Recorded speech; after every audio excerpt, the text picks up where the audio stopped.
கல்வி தொடர்பான வீடியோக்களை பார்க்க முதலில் சப்ஸ்கிரைப் செய்யுங்கள். தரம் 1 க்கான புதிய கலைத்திட்ட மாற்றம் 2026. புதிய கலைத்திட்ட மாற்றமானது 21ஆம் நூற்றாண்டின் திறன்களை அடிப்படையாக கொண்டு வடிவமைக்கப்பட்டுள்ளது.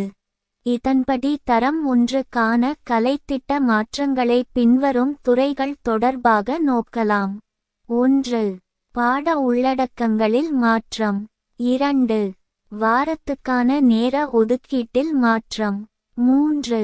கற்றல் கற்பித்தல் முறைகளில் மாற்றம். 4. கணிப்பீட்டு முறைகளில் மாற்றம். 1. பாட உள்ளடக்க மாற்றங்கள்.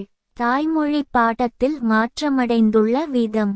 தற்போதுள்ள கலைத்திட்டத்தில் திறன்கள், தேர்ச்சிகள், விடய உள்ளடக்கம், கற்றல் பேறு என்றவாறு அமைந்திருந்தது. இதில் கற்றல் பேறு என்பது ஒரு பாட முடிவில் அடையக்கூடியதாக இருந்தது.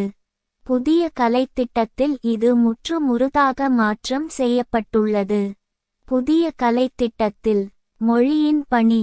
1. Social language function. 2. Academic language function. கற்றல் பேறு, விடய உள்ளடக்கம், சிறப்பான மொழித்திறன்கள், செயலாற்றுகை தர நியமங்கள், கணிப்பீட்டு நியதிகள் என்ற ஒழுங்கில் காணப்படுகின்ற. அத்துடன் மொழிப்பாடத்துக்கு 3 புத்தகங்கள் வழங்கப்படுகின்றன. 1. முன்மொழி தேர்ச்சிகளுக்கான புத்தகம். 2. வாசிப்பு நூல். 3. செயல் நூல். இதே போன்ற ஏனைய பாடங்களிலும் நிறைய மாற்றங்கள் நிகழ்ந்துள்ளன. 2. வாரத்துக்கான நேர ஒதுக்கீடு. முன்னைய கலைத்திட்டத்தில் தரம் 1 க்காக வாரம் ஒன்றிற்கு 21 மணித்தியாலங்கள் ஒதுக்கப்பட்டன. புதிய கலைத்திட்டத்தில் 23 மணித்தியாலங்கள் ஒதுக்கப்பட்டுள்ளன. எனவே நேர அட்டவணையில் நாள் ஒன்றுக்கு 30 நிமிடங்கள் அதிகரிக்கப்பட்டுள்ளது.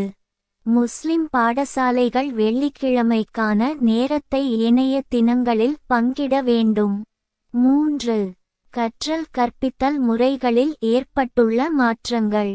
கற்றல் கற்பித்தல் முறைகள் 21ஆம் நூற்றாண்டின் திறன்களை வெளிக்கொணரும் விதமாக மாற்றம் செய்யப்பட்டுள்ளன. இதன்போது learning skills, literacy skills, life skills எனும் திறன்களை அடிப்படையாக கொண்டு அமைதல் வேண்டும். அத்துடன் ஆத்தென்டிக் முறையில் செயற்பாடுகள் அமைய வேண்டும் எனவும் எதிர்பார்க்கப்படுகிறது. எஸ் மற்றும் ஈரா பாடமானது ஸ்டெம் அடிப்படையில் கற்பிக்கப்படல் வேண்டும் என எதிர்பார்க்கப்படுகிறது.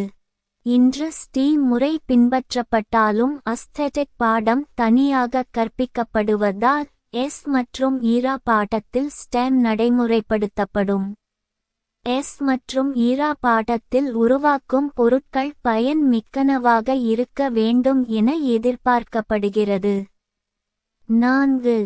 கணிப்பீட்டு முறையில் ஏற்பட்டுள்ள மாற்றங்கள். ஒப்பீட்டளவில் கணிப்பீட்டு முறையில் சிறந்த மாற்றங்கள் நிகழ்ந்துள்ளன. இதுவரையில் காணப்பட்ட ஏக், ஜிஎஸ்இ என்பன நீக்கப்பட்டுள்ளன.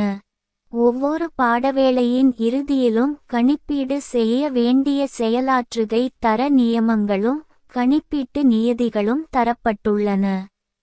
அவற்றின் அடிப்படையில் மாணவர்களின் பாண்டித்திய மட்டம் கணிப்பீடு செய்யப்பட்டு அறிக்கை ஒன்றை பேண வேண்டும். செயலாற்றுகை தர நியமங்கள் 4 மட்டங்களில் கணிப்பீடு செய்யப்படும். சில கற்றல் பேறுகளுக்கு மட்டும் 2 மட்டங்கள்.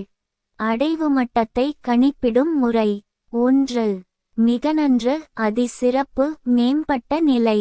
2. நன்று, சிறப்பு, திறமையான நிலை.